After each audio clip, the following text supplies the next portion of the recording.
Good morning everyone.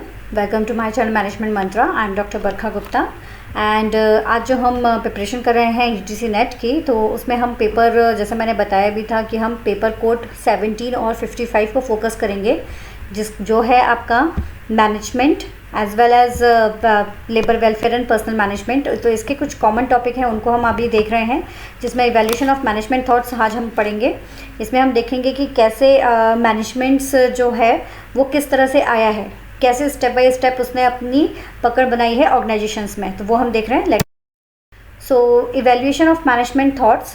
अच्छा, अगर आपने प्रीवियस स्लाइड नहीं देखी हुई है, जो कि मैंने लेक्चर लिया था कि किस तरह से आप डेफिनेशंस को याद कर सकते हैं, उसके रिगार्डिंग है, या डेफिनेशंस को आइडेंटिफाई कर सकते हैं फॉर योर एग्ज़ाम पर्पस, तो उसकी लिंक मैं आपको डिस्क्रिप्शन बॉक्स में प्रोवाइड करा दूंगी, तो आप उसमें चेक कर सकते हैं। ओके, चलिए आगे बढ़ते हैं। इवैल्यूएशन ऑफ मैनेजमेंट थॉट्स, कैसे मैनेजमेंट जो थॉट्स हैं वो आए, या फिर इसको हम ऐसा भी कह सकते हैं इवैल्यूएशन ऑफ मैनेजमेंट स्कूल्स, कि कैसे मैनेजमेंट स्कूल जो है वो क्रिएट किया गया है। तो इसका जो इवैल्यूएशन है ये क्रिएट हुआ है आपके 3 पॉइंट्स के बेसिस पर, जिसमें पहली आती है आपकी क्लासिकल थ्योरीज़ या क्लासिकल स्कूल ऑफ मैनेजमेंट, दूसरा आता है आपका न्यू क्लासिकल थ्योरी या फिर new classical school of management, या फिर थर्ड आता है मॉडर्न मैनेजमेंट थ्योरीज़ या modern management school of management. तो इस तरह से ये 3 पॉइंट्स में इसको हमारा डिवाइड किया गया है। क्लासिकल थ्योरी अगर आप देखोगे तो नाम से ही आपको समझ में आ रहा है कि यहाँ पर बात की जा रही है किसकी, बहुत ज़्यादा ट्रेडिशनल वे में जो मैनेजमेंट यूज़ किया जाता था, यहाँ पर उसकी बात की जा रही है। ट्रेडिशनल वे में जो मैनेजमेंट यूज़ किया जाता था, यहाँ उसकी बात की जा रही है। इसका जो की पॉइंट है दैट इज़ की managing workers and organisations more efficiently. यहाँ पर जो थ्योरीज़ आई थी, जिनको हम आगे पढ़ेंगे अभी, तो यहाँ पर जो थ्योरीज़ दी हुई थी वो थ्योरीज़ आपको हेल्प करती थी कि किस तरह से वर्कर्स जो हैं उनको ऑर्गेनाइज़ किया जाए प्रॉपर वे में, जिससे उनको एफिशिएंटली उनका जो टास्क है वो कंप्लीट हो सके, उसके बारे में ध्यान दिया जाता था। और यहाँ जो मेनली फोकस किया जाता था वो उनकी क्या टाइम है उनका, उसको फोकस किया जाता था और उनके वर्क को फोकस किया जाता था। बट इज़ दैट इरा, ये जो आपका क्लासिकल इरा था, यहाँ पर कहीं पर भी ह्यूमन रिलेशंस को फोकस नहीं किया जा सकता, तो उनके इमोशंस को फोकस नहीं किया जाता था। इसलिए फिर आया आपका न्यू क्लासिकल थ्योरीज़।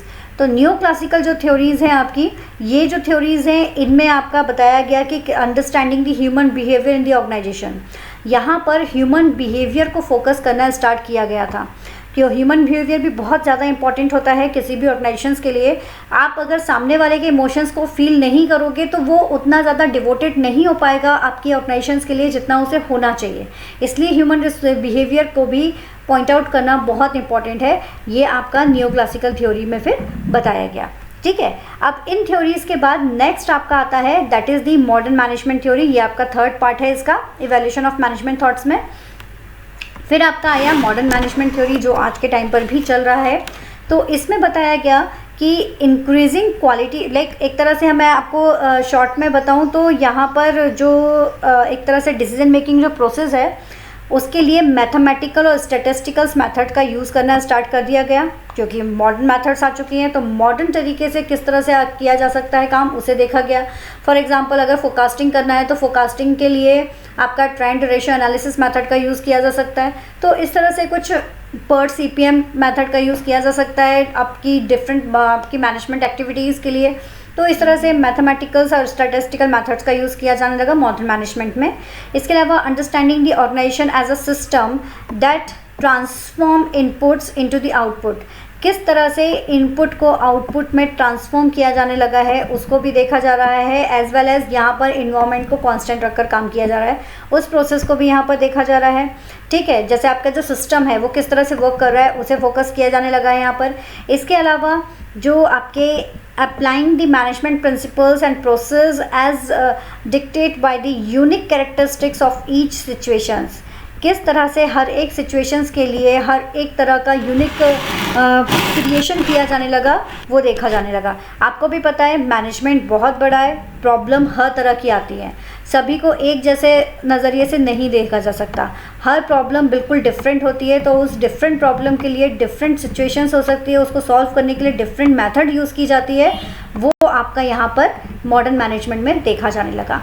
तो इस तरह से आपका क्लासिकल, न्यू क्लासिकल और मॉडर्न मैनेजमेंट थ्योरी आपकी आ चुकी थी। ठीक है, अब इनमें है कौन कौन सी थ्योरीज।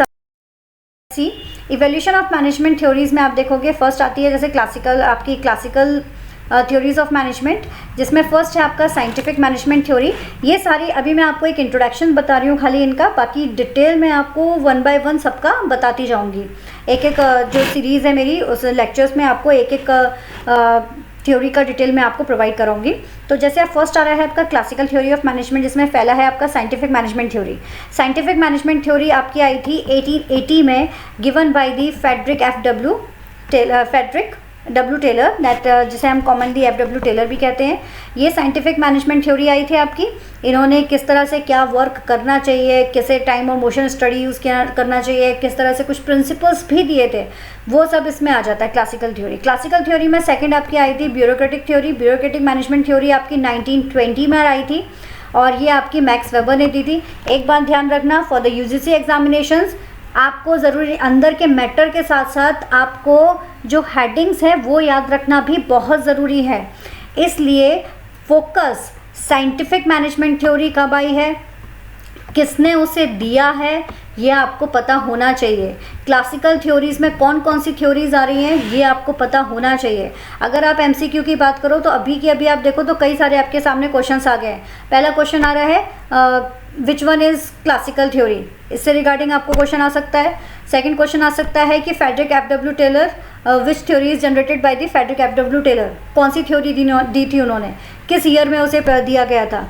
या ये क्वेश्चन भी ये भी हो सकता है कि साइंटिफिक मैनेजमेंट थ्योरी किसके थ्रू गिवन है, या फिर एडमिनिस्ट्रेटिव मैनेजमेंट थ्योरी किसके थ्रू गिवन है, 14 प्रिंसिपल्स किसने दिए थे, 14 प्रिंसिपल्स इनमें से किस थ्योरी के अंदर आते हैं। तो इस तरह के कई सारे मल्टीपल क्वेश्चंस आपके सामने आ सकते हैं। तो इसलिए अगर ध्यान से पढ़ोगे तो उन सारे क्वेश्चंस को इजीली सॉर्ट आउट कर सकते हो। ठीक है ना।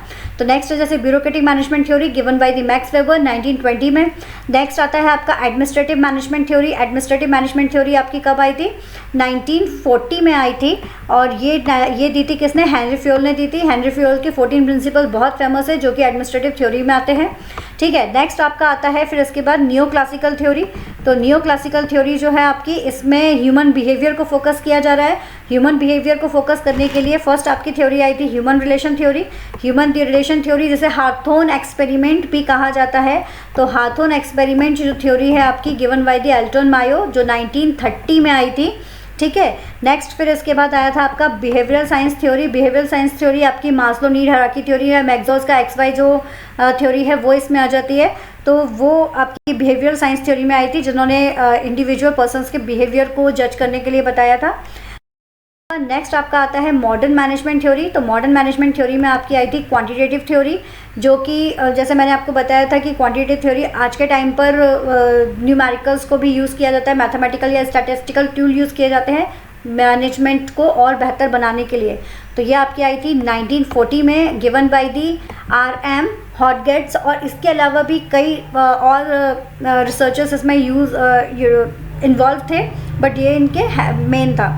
देन आपका आया था सिस्टम थ्योरी। सिस्टम थ्योरी 1950 में आई थी कि भाई इनपुट आउटपुट सिस्टम एक तरह से वर्क कर रहा है, कैसे कर रहा है वो सारी प्रोसेस इसमें बताई गई थी। ये आपकी कर्टसन खान ने दी थी। ये इसके एक तरह से कह सकते हैं कि इन्वेंटर थे, बट और भी कई सारे लोग हैं जो सिस्टम थ्योरीज में वर्क करते हैं। ठीक है, तो जिसको हम डिटेल में सिस्टम थ्योरीज के टाइम पर ही देखेंगे। फिर इसके बाद नेक्स्ट आपका आता है कंटिजेंसी थ्योरी, जो कि आपकी फ्रेड फ्रेडलर ने दी थी। इसे हम सिचुएशनल थ्योरी भी कहते हैं, बिकॉज सिचुएशंस के अकॉर्डिंग आपकी जो मेथड है वो चेंज की जाती है, तो इसलिए इसे सिचुएशनल थ्योरी भी कहा जाता है। ये 1960 में आई थी, it's in 1960।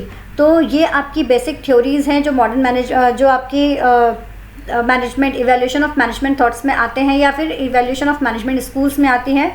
Classical theory, new classical theory and modern management theory. इनके नाम, इनके ईयर और किसने इन्हें दिया है ये आपको पता होना ज़रूरी है। और ये थ्योरीज किस में आ रही है, कौन सी क्लासिकल में, कौन सी न्यू क्लासिकल में और कौन सी मॉडर्न मैनेजमेंट में, ये सब आपको पता होना ज़रूरी है। तो इन्हें आप ध्यान से देखिएगा, ध्यान से पढ़िएगा, आपके एग्जाम्स में ये बहुत हेल्प करेगा। That is enough for today.